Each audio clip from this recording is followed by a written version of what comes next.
All right, good morning. So as Jim said, there's just this weird coincidence. I've been watching Silly Songs with Larry from VeggieTales. Are you familiar? And as soon as you said lips, in my head I said, I love my lips. If you're not familiar with Silly Songs with Larry, I highly encourage you to familiarize yourself. Very inspirational. My daughter still makes fun of me because I didn't know about VeggieTales until I was in college. And as she's watching it, she's like, "You watched this in college?" It's like, "Yeah, I watched this in college. We actually took over the entire auditorium and played VeggieTales all night one night." And that's how I learned about VeggieTales. And she said, "In college." Yes, and I love my lips.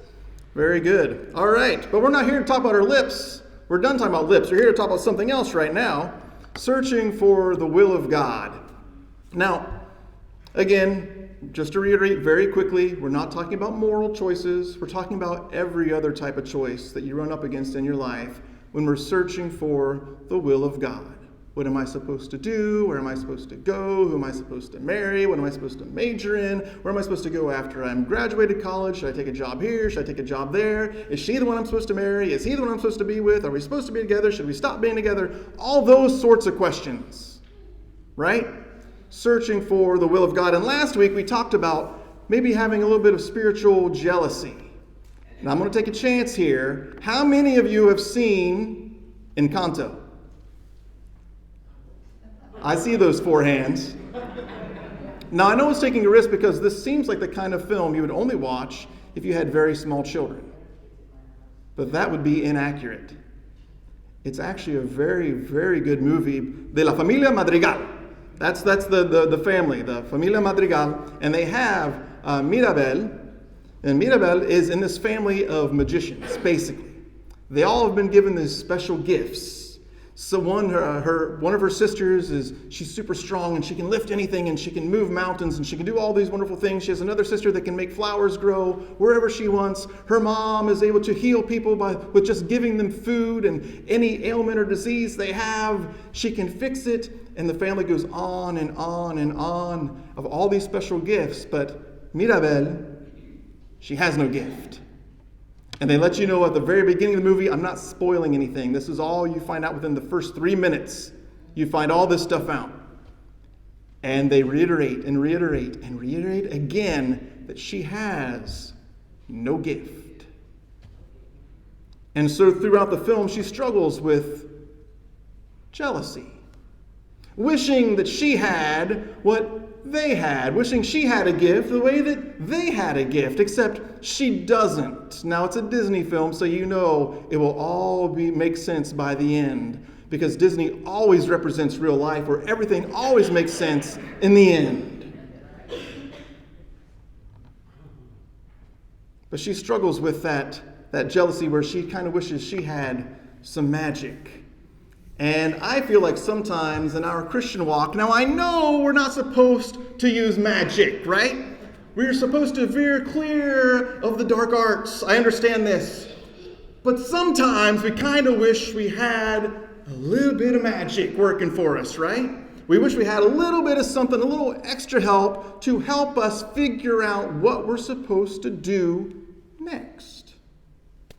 If we had some sort of tool, now if you've read my book, Elusive God, you already know where I'm going with this. But I'm going to go out on a guess based on how many people watch movies that you probably sit around all day reading books. No, probably haven't read my book either.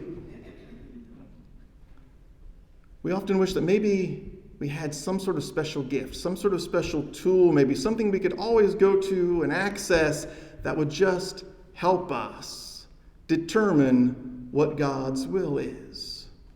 That way, we'd never get it wrong.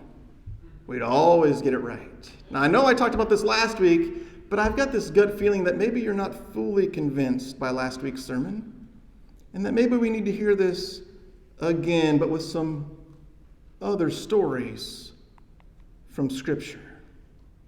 We wish we had some sort of device or tool or something. We've been using the idea of a compass or the idea of, your GPS on your phone. We wish we had some sort of something that could really make it clear for us when we're trying to make hard choices.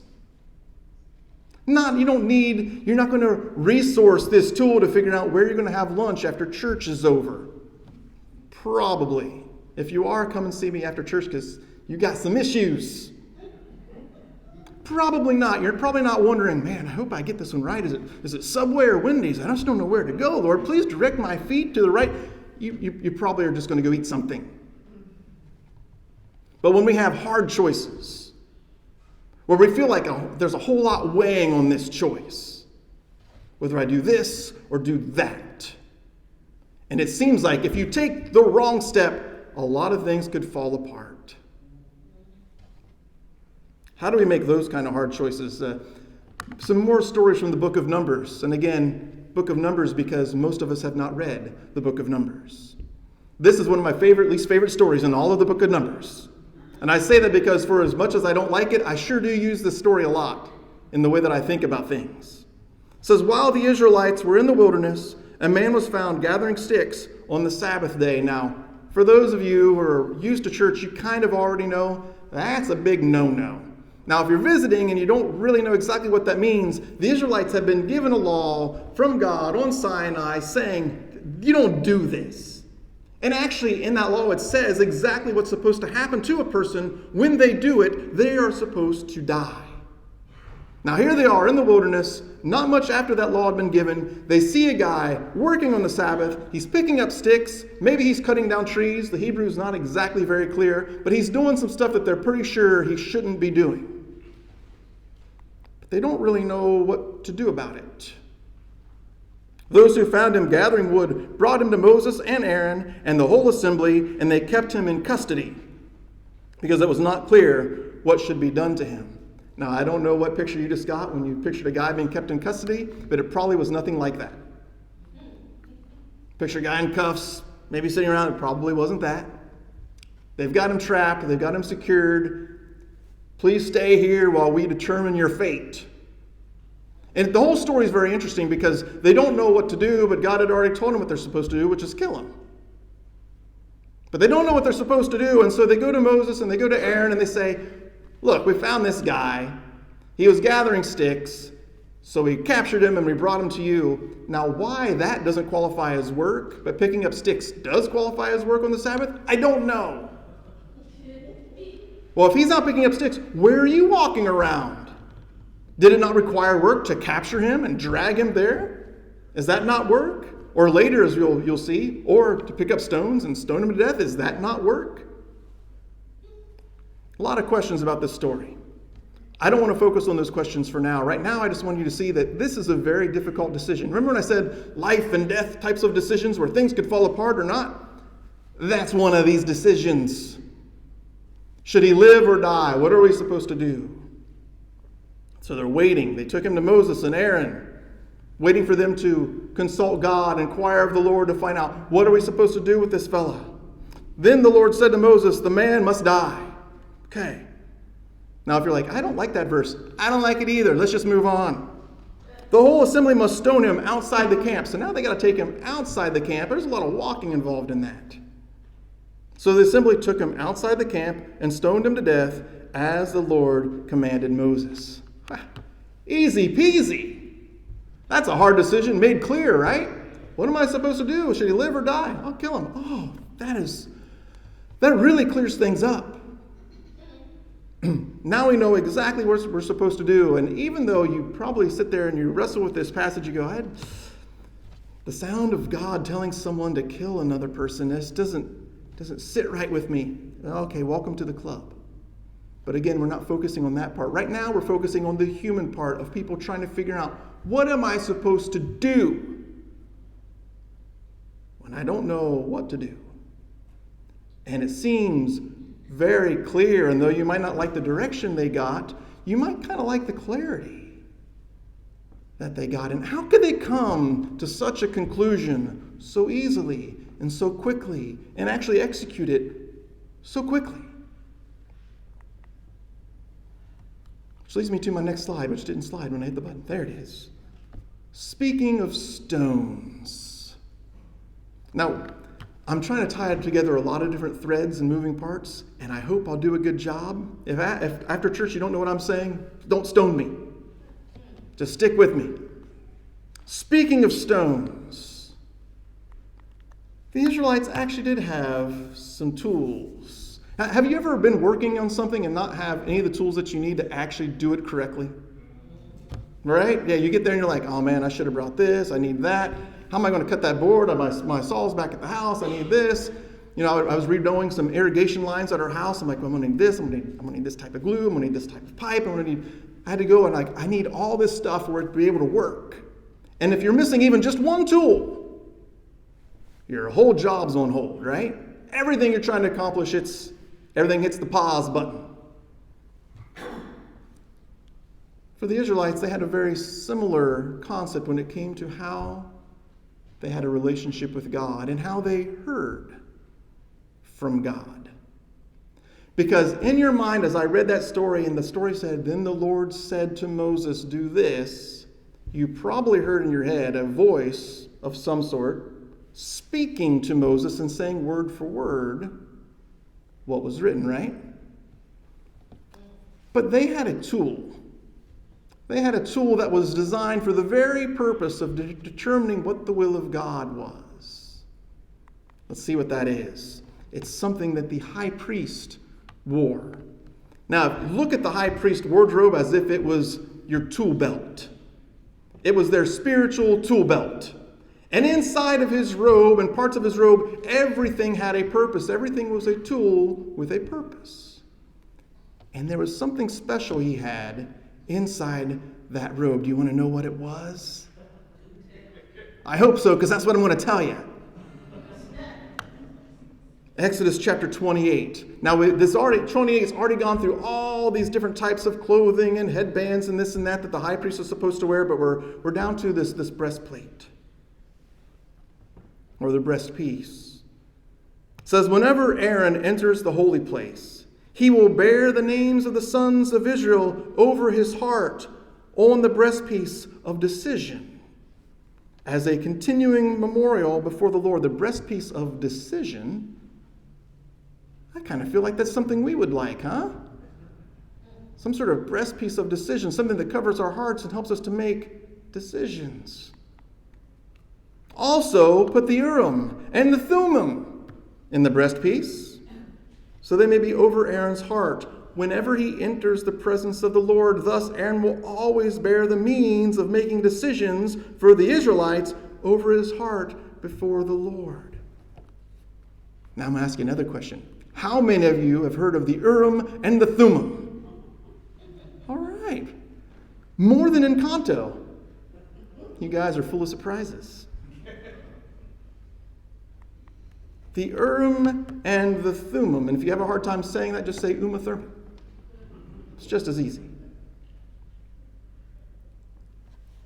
What are these things? This Urim and this Thummim. What are these things? And unfortunately in Exodus 28, it doesn't really tell us how it works or even what they are.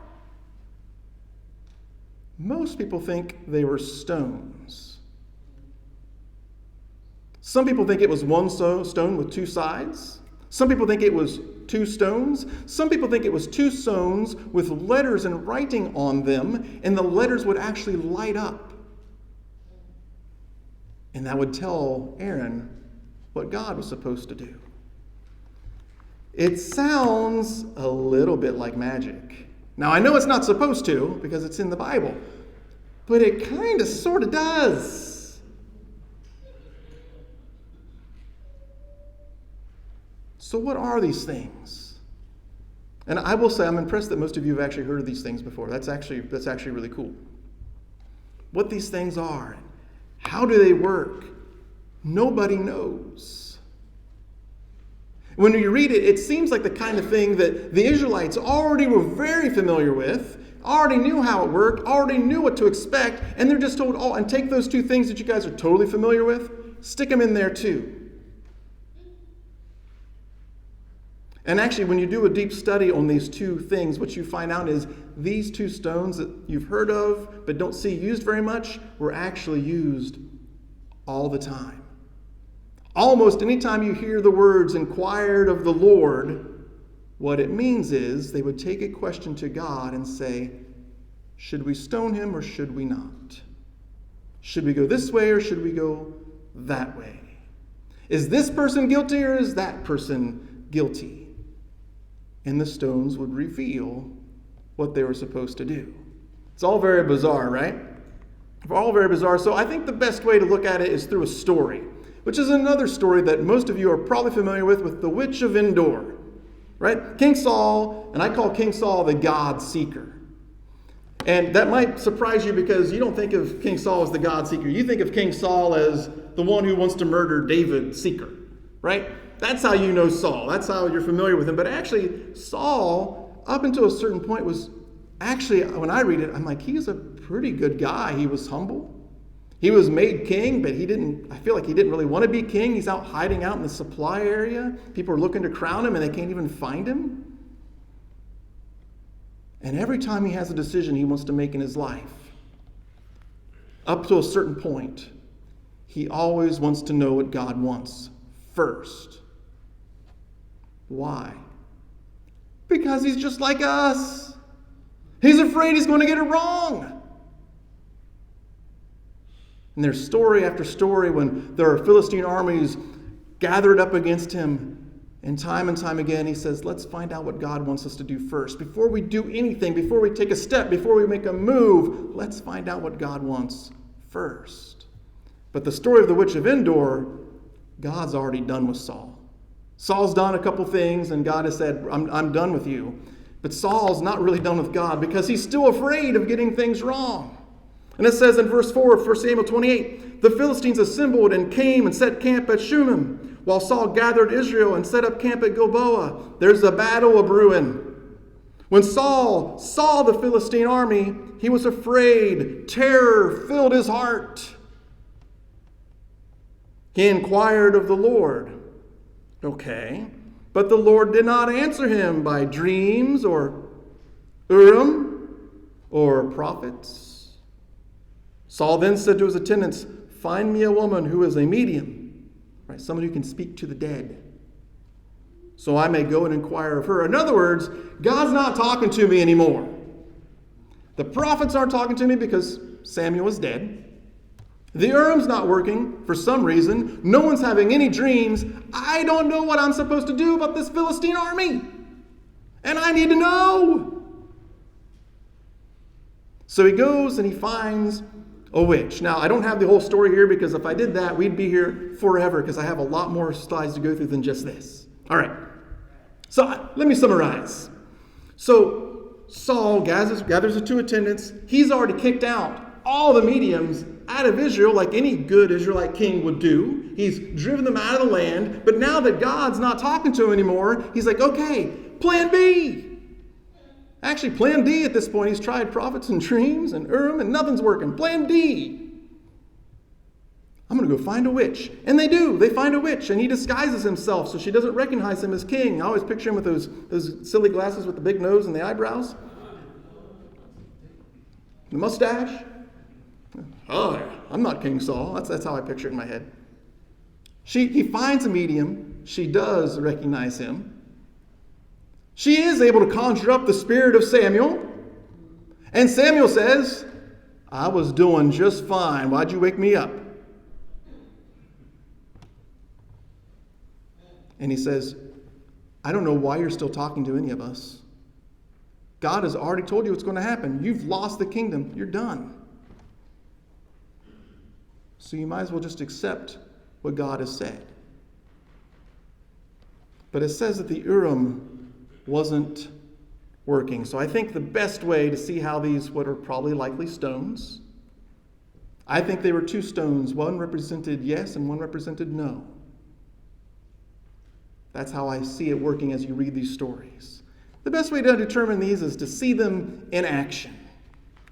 Right. 1 Samuel chapter 14. So we're going back into Saul's life in 1 Samuel chapter 14. Now the Israelites were in distress that day because Saul had bound the people under an oath, saying, Cursed be anyone who eats food before evening comes, before I have avenged myself on my enemies. So again, we've got Philistine armies gathered up against them.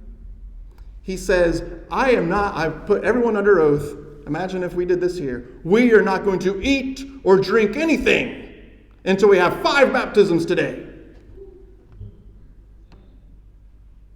And I don't care how long it takes. Cursed we would be, right? If I made that proclamation, you guys would all be down. Yeah, that's what I'm talking about. Go, preacher. That's what Saul did. So there's going to be a curse on us if any of you eat anything.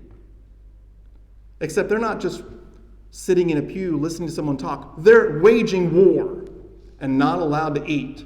If that sounds like the dumbest oath you've ever heard in your entire life, welcome to the club, because his son feels the same way, as we will see. The entire army entered the woods, and there was honey on the ground. Oh, man.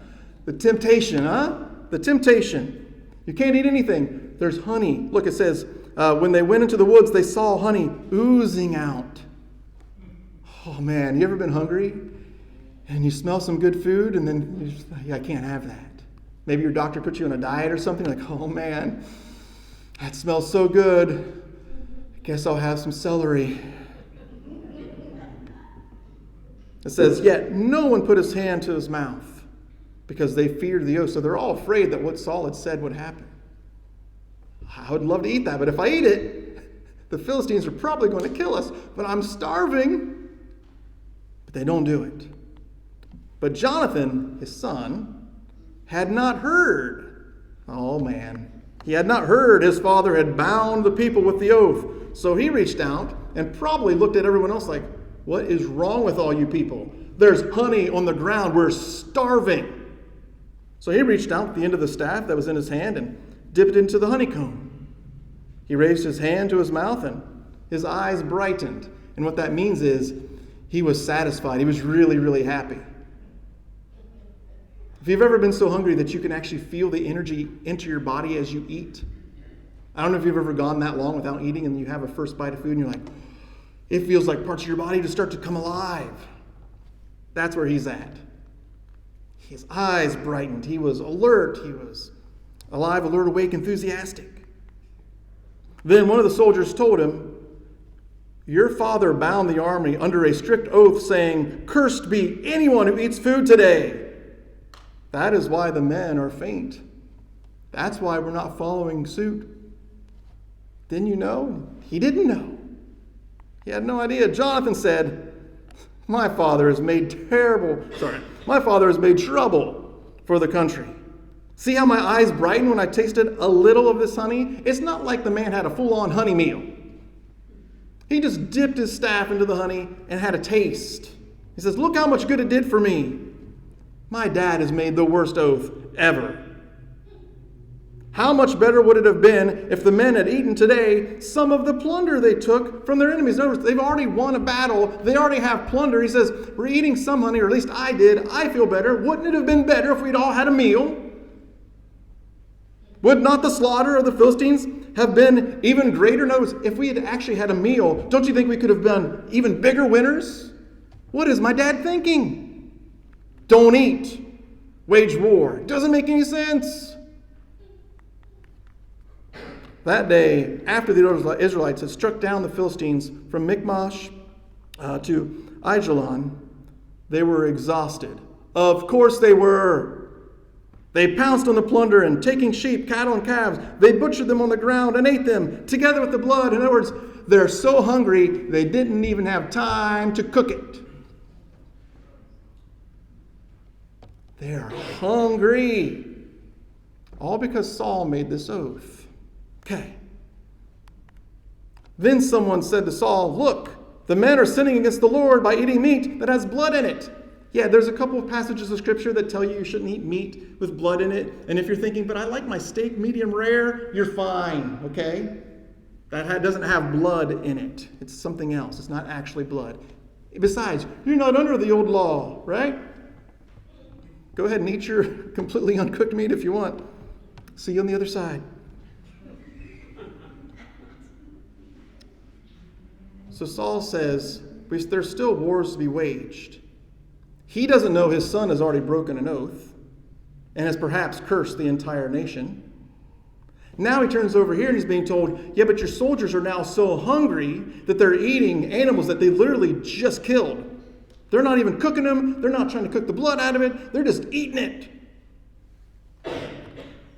You have broken faith, he said. In other words, no matter what side of this you fall on, there's a curse a-coming, right? There's no way out.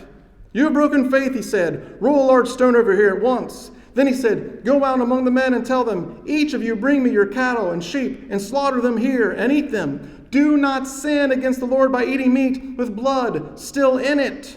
So everyone brought his ox that night and slaughtered it there. Then Saul built an altar to the Lord. It was the first time he had done this. Saul's not really allowed to build altars. So now we've got Jonathan who's cursed them, maybe. We've got the soldiers eating blood in their food, who's cursed them, maybe. And now we have Saul building an altar and offering a sacrifice, which might curse them, maybe. This is not looking good. Aren't you glad I picked this story? It's actually a fascinating story. It's the first time he'd ever done this. It would not be the last time, by the way. Saul said, let us go down and pursue the Philistines by night and plunder them till dawn, and let us not leave one of them alive. So he feels like this sacrifice they just made on this altar, it's been enough to make right everything that had gone wrong. Do whatever seems best to you, they replied. But the priest said, let us inquire of God here. Okay, here's that phrase again. All right. So Saul asked God, shall I go down and pursue the Philistines? Will you give them into Israel's hand? But God did not answer him that day. Now, if you're like me and you pray prayers and God doesn't give you an answer right then, you're not shocked, right? This is not like a big surprise. Like, I'm so used to getting answers from God, like right then, God this, boom, there's an answer, boom, answer, boom, answer. That's not how my life works. I don't know about yours, but when I pray to God and ask questions, most of the time, nay, almost all the time, I don't have any idea what the answer is. I don't hear anything, and I'm not surprised. I'm not shocked. Saul is somewhat taken back that he doesn't hear immediately what he's supposed to do, and so he assumes there is a curse of some sort. And of course there is, because they've done all kinds of things wrong from start to finish of this story, right? Oh, that sacrifice we just made on that altar I just built, it didn't work. Otherwise, I would have heard immediately what God wants me to do. Saul therefore said, come here, all of you who are leaders of the army, and let us find out what sin has been committed today. As surely as the Lord who rescues Israel lives, even if the guilt lies with my son Jonathan, he must die. Here's the problem with this story. They're all guilty. Right? Ain't none of them. No matter where the answer falls, it's the right answer. He says, even if the guilt lies with my son Jonathan, he must die. Now, we've been reading the same story, I think, here this morning. We all know there's a very high likelihood that's going to fall on Jonathan, because we know he broke an oath. But not one of them said a word. Saul then said to all the Israelites, you stand over there, I and my son Jonathan will stand over here. So two separate camps, kind of like you guys are right now, except imagine only two of them over here and all y'all over here. He says, let's lay out some fleece, shall we? Let's use some special tools we have in our tool belt to figure out why God's not answering me immediately the way that he's supposed to. Again, they say, do what seems best to you, they replied. Then Saul prayed to the Lord, the God of Israel, why have you not answered your servant today? I love these prayers. If fault is in me or my son Jonathan, respond with Urim. But if the men of Israel are at fault, respond with Thummim. Jonathan and Saul were taken by lot, and the men were cleared. So in other words, it picked them. Now that you've just eliminated a whole lot of people that could die. Now it's down to you and your son. Saul said, cast the lot between me and Jonathan, my son. And Jonathan was taken. Then Saul said to Jonathan, tell me what you have done. So Jonathan told him, I hear this with a whole lot of sarcasm, by the way, when I read it. So Jonathan told him, I tasted a little honey with the end of my staff, and now I must die. That's how I read it when I read it. Maybe you have a different inflection in your voice when you read it, but that's how I hear it when I read these words. Because we already know Jonathan thinks his dad was not the sharpest tool in the kit for making such a crazy oath to begin with. He's like, oh great, I tasted some honey and now I gotta die?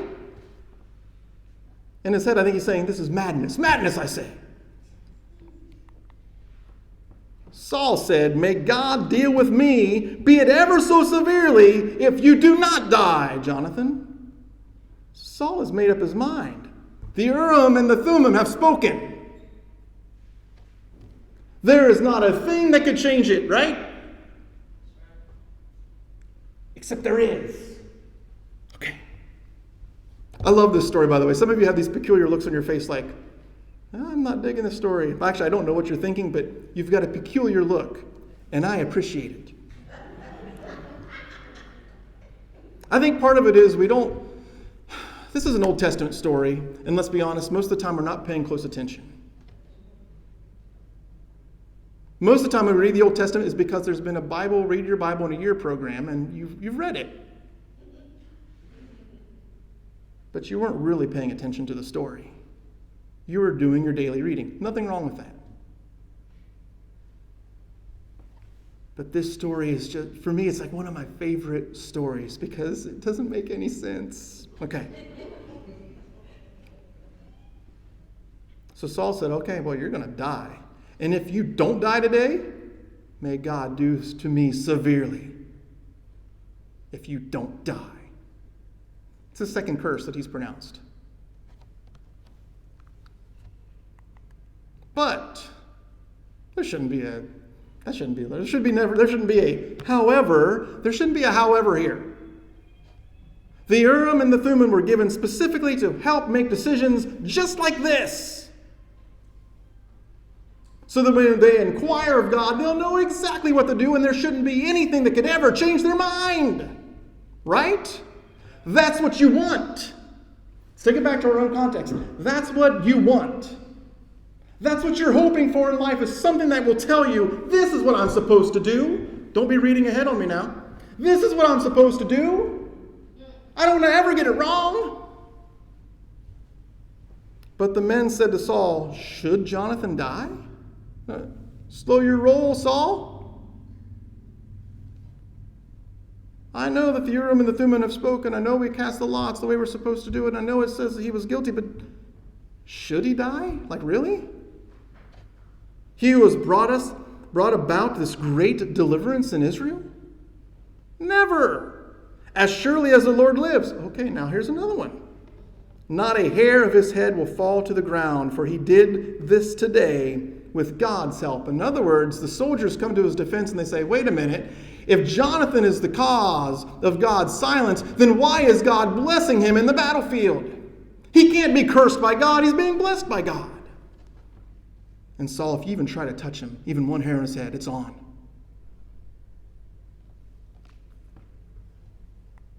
So, the men rescued Jonathan, and he was not put to death. Then Saul stopped pursuing the Philistines, and they withdrew to their own land. I didn't see that coming. Did you? It was so clear. It was so clear what they were supposed to do. The very tool the high priest was given, it worked, and it told them what they were supposed to do when they inquired of the Lord, and yet they got information from another side that said something else. And none of them died that day. Not Saul, not Jonathan, not the blood drinkers. None of them. They all just went home and said, well, maybe we don't need to fight today. Maybe we can just all go home and let the Philistines be down there in the valley. Because we don't need to fight them today. And they just go home. Here's the bigger question. what am I supposed to do with this? Remember, it was just a few weeks ago, just a short few weeks ago, when I said sometimes sermons will end and you'll go, what am I supposed to do with this?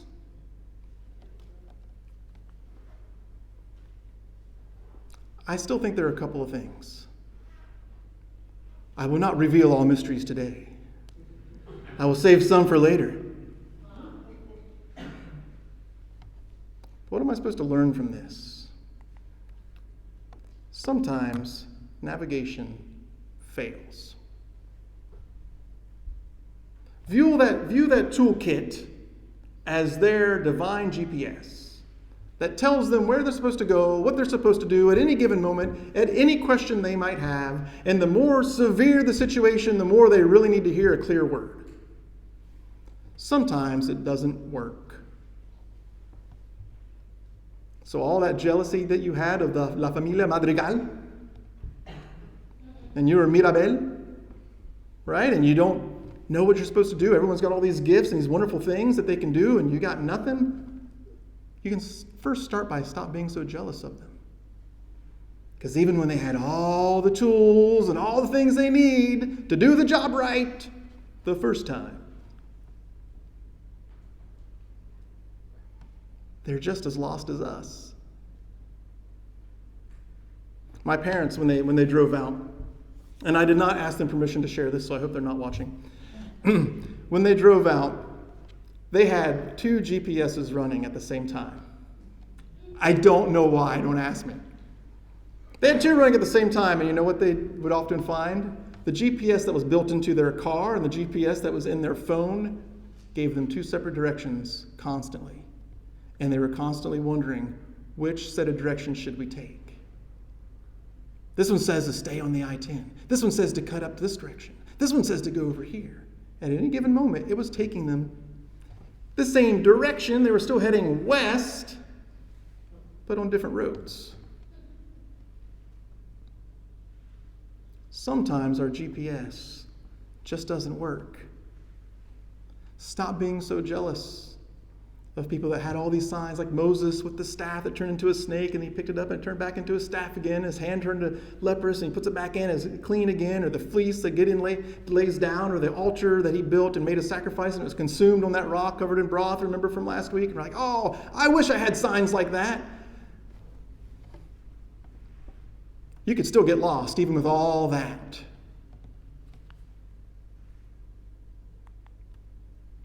So we need something better. We need something better than this divine GPS that can just always constantly tell us, turn left here, in 300 feet, turn right here, traffic ahead, take this exit, take this surface road, do this, do that, avoid. We need something to guide our life that's better than GPS. And what I have found in life is, and this happened once, I think I've shared this story before. I was on a sales call in El Cajon, and I had never really been to El Cajon before. It was the day that guy ran into that transformer, and all the electricity went out in San Diego, like the entire county was down. You remember that? Raise your hand if you remember that. Fewer hands than Urim and Thummim. That's interesting. All right. All the cell towers were down. All electricity was down. I'm at Shadow Mountain Church trying to sell them furniture, because that's what I did at the time. And I don't have any idea how to get back to my house from there. Now, anyone with half a brain would be able to figure it out, but I'm not very good. I get disoriented really quickly.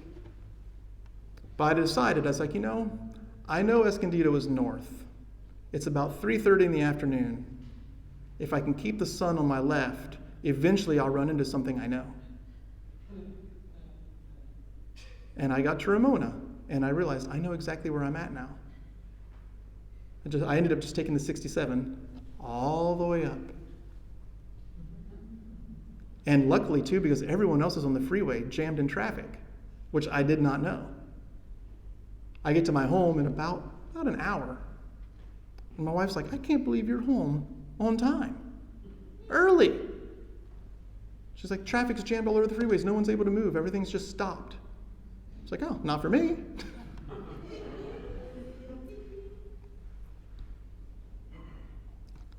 I didn't know exactly where I was going,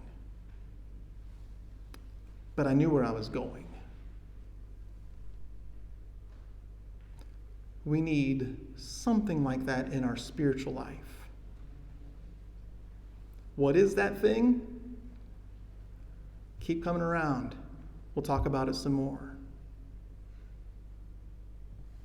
For now, all right, I'll give you one clue. It has the word faith in it.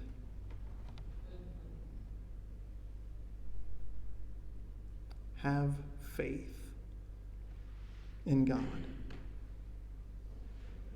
We'll talk on this topic more later. For now, let's all stand, and we can sing our final song together.